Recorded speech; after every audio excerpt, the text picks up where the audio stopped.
Hər vaxtınız xeyir. Bu buraxılışda da ən vacib və gündəmdə olan xəbərləri diqqətinizə çatdıracağım. Sərhəd rejimi, miqrasiya məsələləri, yeni aviareyslər, iqtisadi və hüquqi yeniliklər haqqında ən operativ məlumatları vaxtında almaq istəyirsinizsə, həm mənim bu YouTube kanalıma, həm də ZM Novosti Azərbaycan Telegram kanalıma abunə ola bilərsiniz. Burada məlumatlar daha dolğun, daha operativ və rəsmi mənbələrə əsaslanır. Kanalların linki videonun aşağısında, yəni açıqlama hissəsində və ilk şərhdə yerləşdirilib. İndi isə xəbərlər. Məlum olduğu kimi yol saldığımız həftə gərgin siyasi hadisələrlə yadda qaldı və yaxın şərqdə vəziyyət yenidən kəskinləşdi. Son hadisələrlə əlaqədar olaraq Rusiyanın Azərbaycandakı səfirliyi öz vətəndaşlarına İrandan Astara sərhəd keçid məntəqəsi vasitəsilə çıxmağa yardım göstəribdir və bununla əlaqədar olaraq yayılan məlumatda deyilir ki, stat, sərhədin keçirilməsi üçün icazələrin operativ şəkildə verilməsi də daxil olmaqla göstərilən dəstəyə görə Azərbaycan tərəfinə minnətdarlığımızı bildiririk. Hazırda Azərbaycan vasitəsilə ölkədən çıxmaq üçün siyahılarda artıq 500-dən çox həmvətənimizin adı var. Statın sonu. Məlumatda həmçinin qeyd olunur ki, Azərbaycan hakimiyyəti tərəfindən sərhədi keçməyə icazə verilən Rusiya vətəndaşları arasında İranda fəaliyyət göstərən müxtəlif təşkilat və şirkətlərin nümayəndələri də var.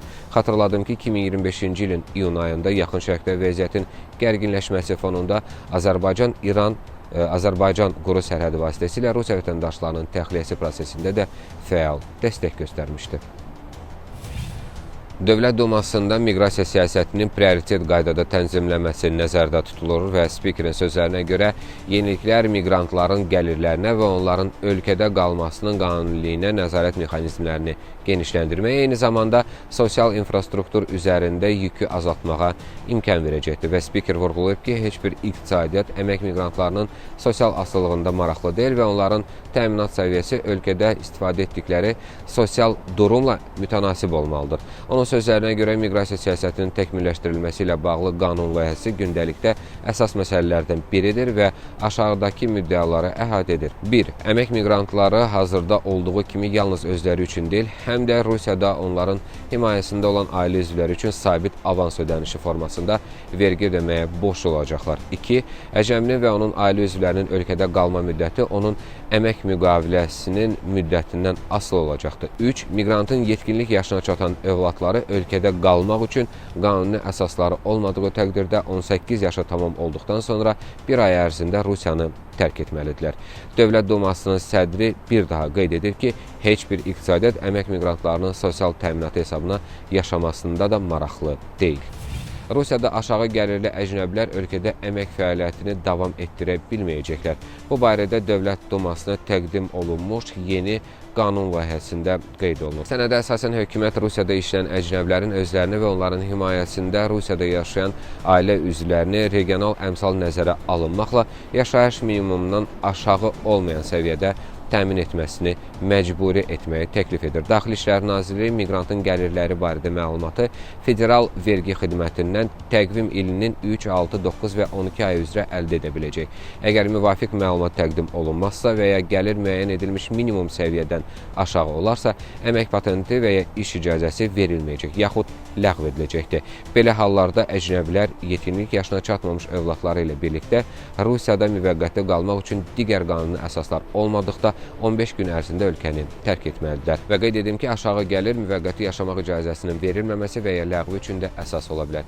Həmçinin il ərzində 10 aydan az müddətdə işləyən əcnəbilərə də belə icazə verilməyəcək.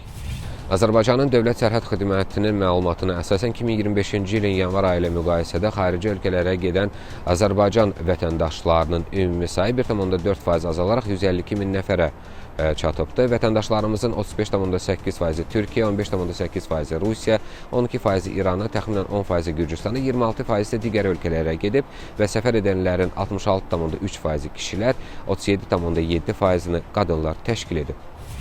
Rusiyada vətəndaşlıq siyasəti ilə bağlı yeni və kifayət qədər sərt təklif gündəmə gəlibdir.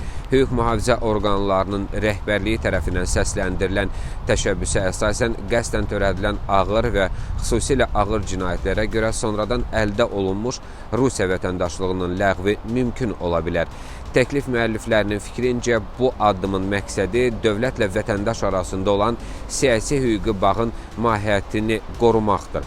Bildirilir ki, ağır cinayət törədən şəxs faktiki olaraq bu əlaqəni özü pozur və belə halda sonradan qazanılmış vətəndaşlığın saxlanılması cəmiyyətin ədalət hissinə və dövlət institutlarına inama mənfi təsir göstərə bilər. Hazırda qüvvədə olan qanunvericiliyə görə vətəndaşlığın ləğvi əsasən terrorçuluq cinayətləri, ictimai təhlükəsizliyə və cinsi toxunulmazlığa qarşı müəyyən ağır əməllərlə məhdudlaşır. Yeni təşəbbüs isə bu siyahının əhatə dairəsini xeyli genişləndirməyi nəzərdə tutur və istənilən qəsdən törədilmiş ağır və ya xüsusilə ağır cinayəti bu kateqoriyaya daxil etməyi təklif edilir. Ekspertlərin qənaətinə görə belə dəyişiklik qəbul edilərsə, bu həm miqrasiya siyasətinə, həm də insan hüquqları müstəvisində müzakirələrə səbəb ola bilər. Bir tərəf bunu ictimai təhlükəsizliyin gücləndirilməsi kimi qiymətləndirir, digər tərəf isə hüquqi bərabərlik və vətəndaşlıq institutunun sabitliyi baxımından risklərə diqqət çəkir. Rusiyada 1 mart 2026-cı il tarixindən etibarən xarici vətəndaşla bağlanmış əmək müqaviləsinə xitam verilməsi üçün əsasların siyahısı genişləndirilibdir. Xatırladım ki, Rusiya Federasiyasının əmək məcəlləsi əvvəllər əmək müqaviləsinə yalnız federal səviyyədə müəyyən edilmiş məhdudiyyətlər tətbiq olunduğu halda xitam verilməsini nəzərdə tuturdu. Yeni dəyişikliklərə əsasən artıq regional hakimiyyət orqanlarının qərarları da belə əsaslara daxil edilibdir. Vacib məqam ondan ibarətdir ki, bu qadağa aşağıdakı şəxslərə şamil edilmir. 1. Rusiyada müvəqqəti və ya daimi yaşayan, müvəqqəti yaşamaq icazəsi və ya yaşayış icazəsi olan xarici vətəndaşlara, o cümlədən də Avrasiya İqtisadi İttifaqına üzv dövlətlərin vətəndaşlarına. 2. Həmçinin qadağa xaricdə yaşayan soydaşların Rusiya könüllü köçürülməsinə dəstək üzrə dövlət proqramının iştirakçısına, yüksək ixtisaslı mütəxəssislərə və onların ailə üzvlərinə də şamil edilmir. Beləliklə, bu buraxılışımızın da sonuna gəldik. Ən vacib və operativ xəbərləri ilk siz almaq istəyirsinizsə, ZM Novosti Azərbaycana Telegram kanalıma qoşula bilərsiniz və bu YouTube kanalıma da abunə olmağı unutmayın. Linklər videonun altında və ilk şərhdə yerləşdirilib. Növbəti buraxılışda görüşənədək sağ olun, salamat qalın.